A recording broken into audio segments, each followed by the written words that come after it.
जौने समय रामदेव चचा का बुल्लू चचा के विराह होखे न, तो जब बुल्लू चचा खड़ा होखे तब बड़ा लहराए के गावे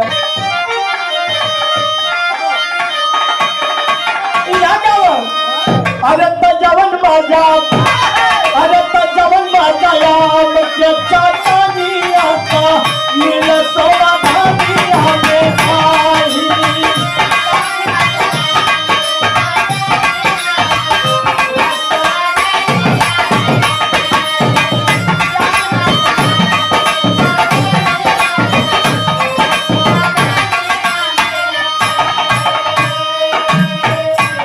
बुल्लू चचा गावे हाय हाय रे, आज नाम में चचा का पारी आवे तो थोड़ा सा उठा के गावे आला हावे कि अरे आज तो चापत हो एके चापे को होई। रामदेव चचा कैसे गावो भैया थोड़ा सा उठा ला। अरे सुन कैला ना जाओ, अरे सुन कैला ना जाओ, अरे सुन कैला ना जाओ का तोरी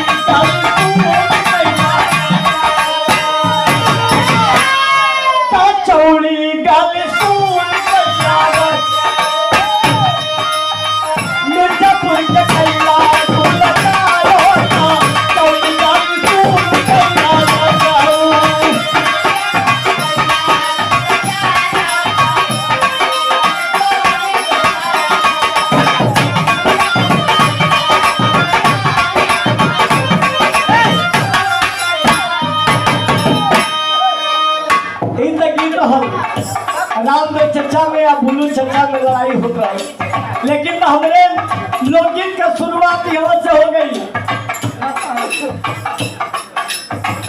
राजा जनक जी सीता स्वयंवर रचौले रहन, राजा महाराजा के सब लोग के निमंत्रण गए। तमाम राज्य का जो राजा रहन सबके न्योता गए, वही में रावण के भी निमंत्रण गए रहन। आज जब रावण के निमंत्रण गए रहन सीता स्वयंवर में जाए बद के रावण अपन खूब बढ़िया से सज धज के तैयार हुए, कहलक यार धनुष तोड़ के सीता से बियाह करे के हो। मन में खूब लड्डू फुटत हो रावण के, तैयार हो के सब समझ के चलल हुए, रास्ता नहीं जात हुए। रास्ते में एक जंगल रहल, वही जंगल के बीच से रास्ता गुजरत हल। पूरा रास्ता नहीं ले रावण जब जात हुए तब तक एक झाड़ी में से सनसनाती हुई आवाज आई, अरे रावण कहाँ जात हुआ? चलो रे महाराज रावण कह के ना सीधा रावण के नाम से कौन पुकारत हो? इधर उधर घुमावत तो केहू लौकत ना हो। फिर आवाज आई, अरे रावण कल भैया छिप के काहे बोलावत हुआ? जवन भी बात हो सामने आके बोला, लाइट के सामने आवा। तब तक झाड़ी में से सनसनाती हुई एक विशाल काय रूप रावण के सामने खड़ी होती है। और जब रावण के सामने खड़ा बोलता रावण ऐसे ताकत, अरे भैया क्या हुआ? देहिया तो लौकत है, चेहरवा ना लौकत हो, तनी लिमिट में आवा, हिसाब में बराबर में आवा। कहलो ठीक बात। जब बराबरी में आती है वो विशाल का शरीर, तब रावण कहल कि हम भैया बतावा के हुआ, हमार काहे रास्ता रोकला हो? कहलो सुना बुलाए दिला का? कहलो का बुलाए दिली?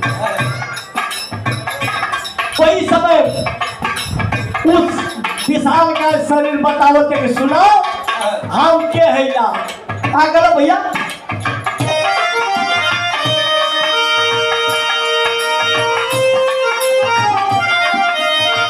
अरे भुलाई गइलो बच्चा,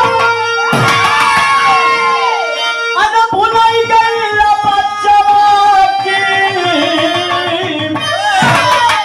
अकीर्तिया भुलाई गइलो बच्चा, अरे प्रीतिया भुलाई गइलो, अरे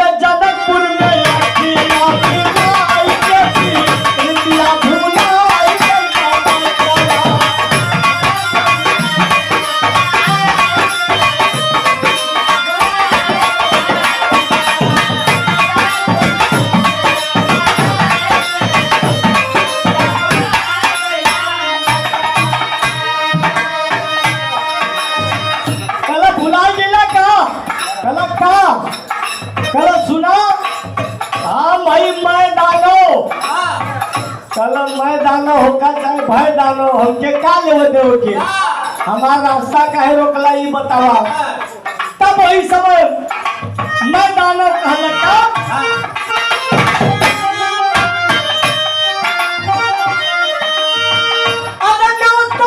पाई गई आज जनकपुर नगरिया करो सुनो आज मैं दाना भैया याद करो आज जब मैं सीता स्वयंवर में जात हुआ ना इससे पहले भी राजा जनक जी एक स्वयंवर रचौले रहलन और वो स्वयंवर में हम और अपने बिटिया मंदोदर के लेके वो स्वयंवर में गए रहली। कैसे करो भैया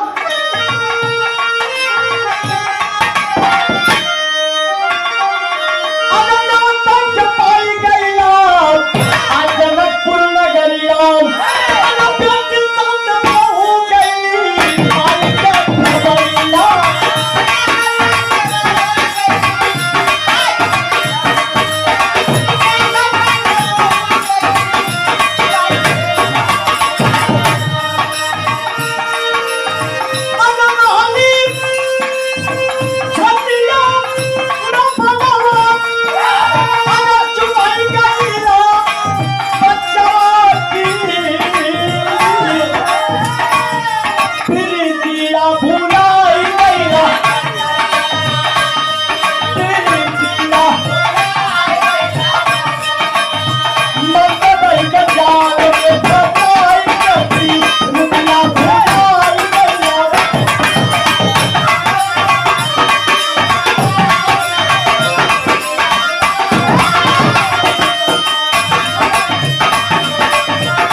अपने बिटिया मंदोदर के लिए जो स्वयंवर में हम गए रही ना तो हुआ वही स्वयंवर में हमारे बिटिया मंदोदर से तो हम नई चाल हो गल।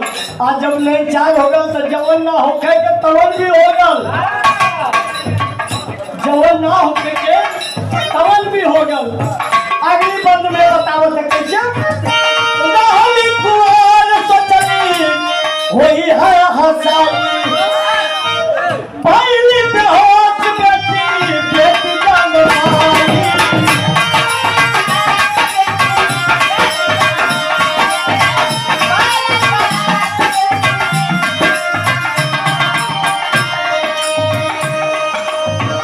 अनहली कुंवर सोचली वही है हंसाई अन पहली बेहोश बेटी बेटी जंगलाई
मंदोदर से जवन ना करेगा तवन कर देला तू। लेकिन जब घरे हमैली के समय बीतल महीना बीतल 2 महीना बीतल 3 महीना बीतल 4 महीना बीतल धीरे धीरे हमारे बिटिया मंदोदर का पेट बाहर निकला लगल। आज जब पेट बाहर निकला लगल तो हम गाँव समाज के लोग लाज के कारण बिटिया मंदोदर के घर के अंदर कैद कर रही कि अगर केहू देखी तो ताना धक्का देना हमके मारी के देखा फिर ब्याह है कुंवारी औरत बच्चे की माँ बनने वाली है। लोक लाज के डरन हम मंदोदर के घर के अंदर बंद कर रही। लेकिन वो दिनवा आ गल जब 9 महीना पूरा भयल तब मंदोदर के गोद से एक लड़की पैदा भइल। आ जब लड़की पैदा भइल तब रात्रि के समय में मंदोदर बेहोश रहल। जब बच्ची पैदा भइल मंदोदर बेहोश रहल। विराज सुनने वाले भैया बाबू चचा लोग मैं दानव रावण के समझावत हूँ कि जब मंदोदर के लड़की पैदा भइल तो मंदोदर बेहोश रहल और वो बच्ची के उठा के हम गोद में लेके चल दिली जनकपुर सिवान ओर। आज जब जनकपुर सिवान ओर पहुंचलीला तो चारों ओर जंगल जंगल रहल। एक छोटा सा रास्ता रहल वही बच्ची के चलता फिरता रास्ता बहुत सुता दिली। मन में रह कि चला केहू भल मानुष आई इंसान आई उठा ले तो बच्ची का बढ़िया ढंग से परवरिश हो जाएगी। कुछ दूर जाए के छिपल हो लेकिन तो फिर ममता रहल कि अगर हम बच्ची के छोड़ के चल जाते तो कोनो जंगली जानवर लेके नोच दी हम। झाड़ी में छिप करके वो मैदानों रावण के समझावत हो कि झाड़ी में छिप के वो बच्ची का रखवाली करे लगी। तब तक वो बच्ची के सामने आए कि कैसे भैया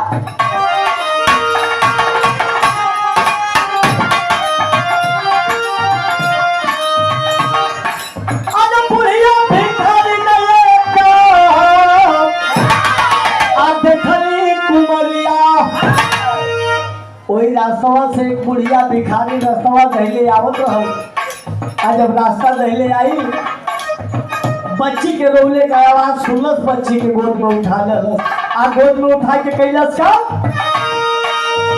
बुढ़िया भिखारी देखली कुमरिया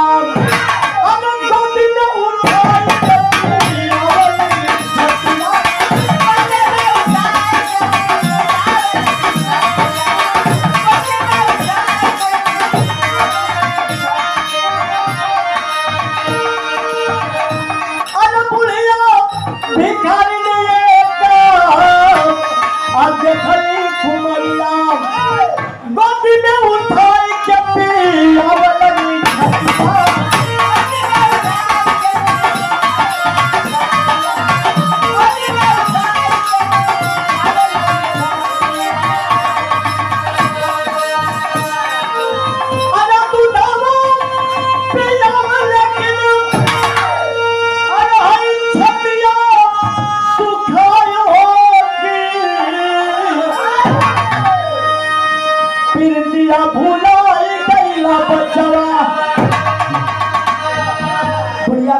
जब वो बच्ची के गोद में उठौले हो दूध पियावे चाहते। बियाह सुने वाले भैया बाबू चचा लोग जैसे छतिया से लगौले दूधवा पियावे बद के वो बुढ़िया भिखारी का छतिया सुखाई गई। और जब छतिया सुखाई गई तब तक मुहवा आयल क्या अरे प्रीतिया भुलाई गईला बचवा प्रीतिया भुलाई गईला जनकपुर सिवानिया बैठा हो प्रीतिया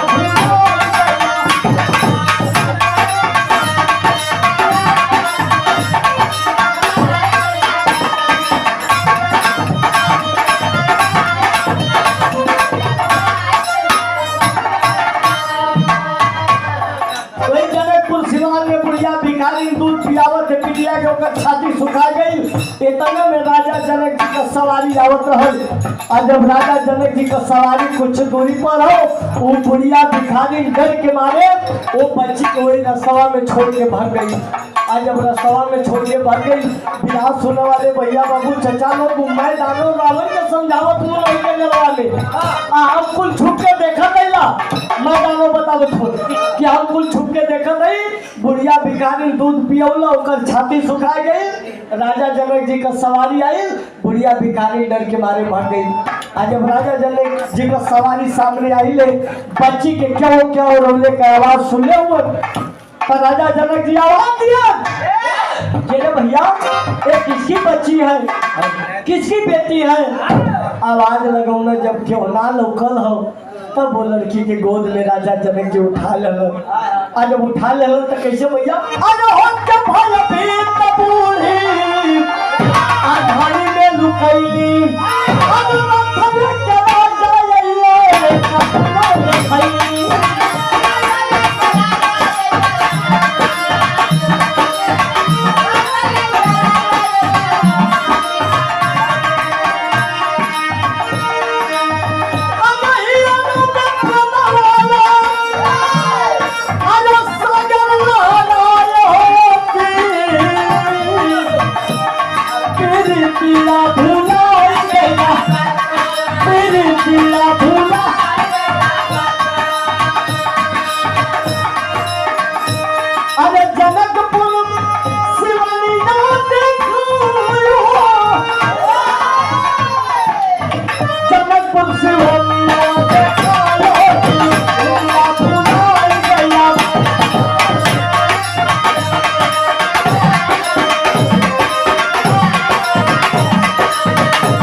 वो बिटिया का पालन पोषण कैला, धीरे धीरे परिवार पहली और उनका नाम राजा जनक जी सीता रखलन।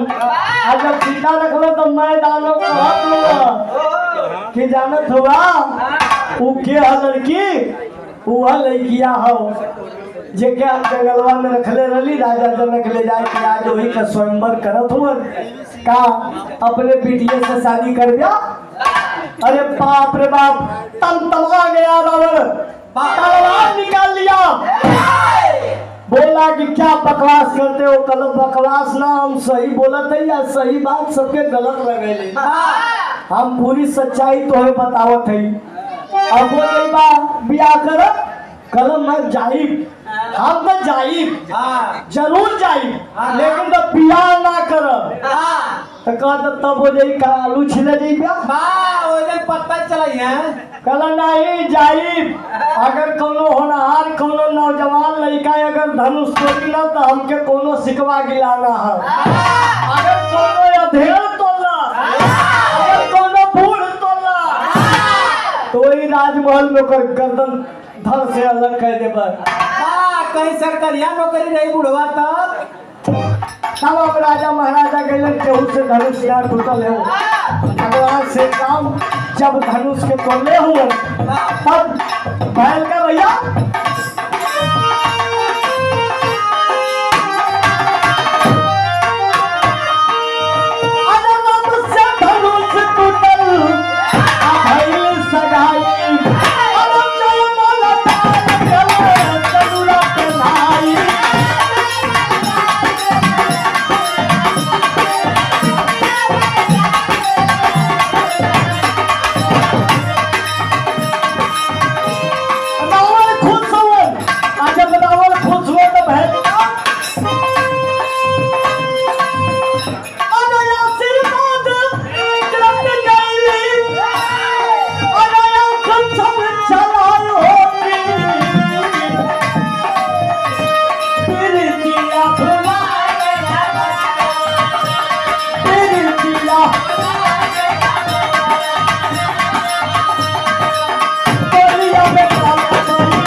धनुष के तोड़ले उमर धनुष तोड़ के सीता से बियाह कैलन आ रावण वही राजमहल में आशीर्वाद देखवन आँख से आँख चलत झरझर